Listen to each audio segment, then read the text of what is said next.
Pues pasamos a Kaspar Hauser, nos quedan dos y una revisión al final, no está dos con todas estas cosas. Kaspar Hauser, a este señor le llamaron, fue conocido en tiempos como el huérfano de Europa. Apareció también no en el campo ni suelto por ahí, sino en Nuremberg, en la ciudad. Pues un ciudadano iba hacia su casa y se lo encontró allí bajo una zona, en una cierta plaza, con una carta en la mano, y el otro solo decía que quiero ser jinete como mi padre. En la carta venía la dirección de un capitán del ejército de caballería que vivía cerca, de modo que el hombre que se acercó a preguntar tenía un aspecto un poco mal calzado, los pantalones muy ajustados, un aspecto raro, no decía nada. Lo único que decía era eso, quiero ser jinete como mi padre, pero como la carta estaba el remite del capitán y vivía cerca, pues lo acompañó y lo llevó a la que llamaron allí.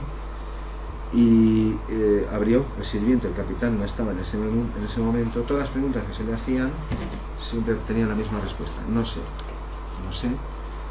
Kaspar Hauser hoy en día ha quedado como una especie de paradigma que significa un modelo, ¿no?, del experimento prohibido. Es decir, un humano que en los momentos críticos, no es como ahora vemos en las películas.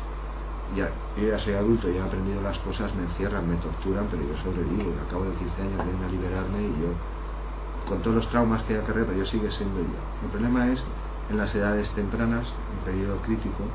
El caso es que hoy en día, en neurociencia así se habla. Un experimento tipo Kaspar Hauser significa que es un experimento de deprivación sensorial. Tú coges pollitos y los aíslas, o coges cualquier criatura y la aíslas de sus congéneres, de sus padres, para ver qué ocurre. Es decir, que fue un caso muy importante, muy sonado. La revolución ya ha pasado, en 1828, creo que Napoleón ya lo han depuesto, justo hace muy poco.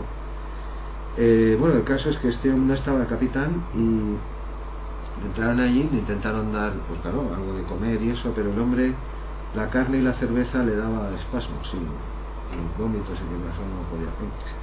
Hasta que le dieron el café y la leche, tampoco le daban vómitos y no podía, no decía nada, estaba allí con la carta, hasta que le dieron un trozo de pan, un mendrugo de pan y agua, y eso sí, eso le gustaba. Parece ser que pasó buena parte de su infancia, ahora aclararé por qué, como explico un poco mejor, pues aislado, encerrado, oculto. Parte a la vista, después unos ciertos años encerrado, por las razones que contaré después.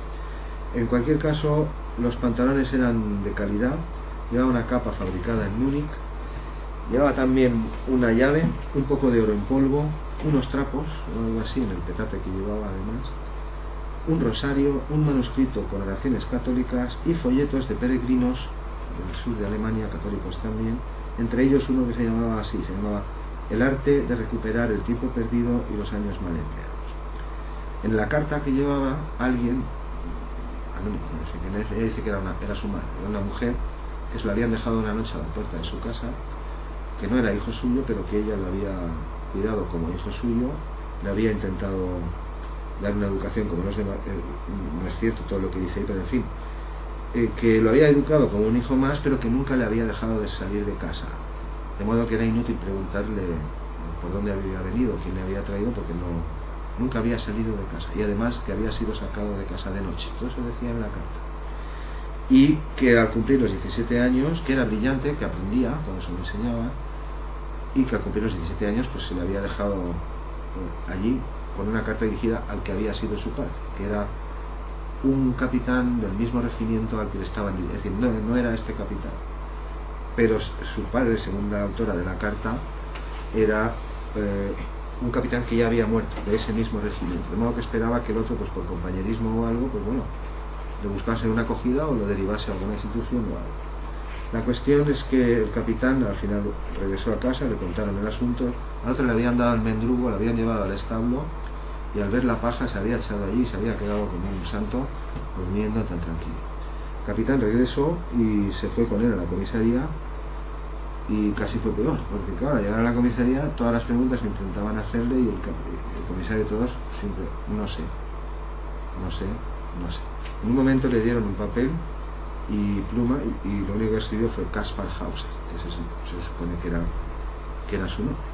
Bueno, esta ilustración es un retrato que le hicieron poco antes de morir, ahora lo contaré después, a él ya lo conocemos. Esta es la ciudad donde apareció, cerca de Nuremberg, y esta es una ilustración de la época, esta está basada también en aquel, claro.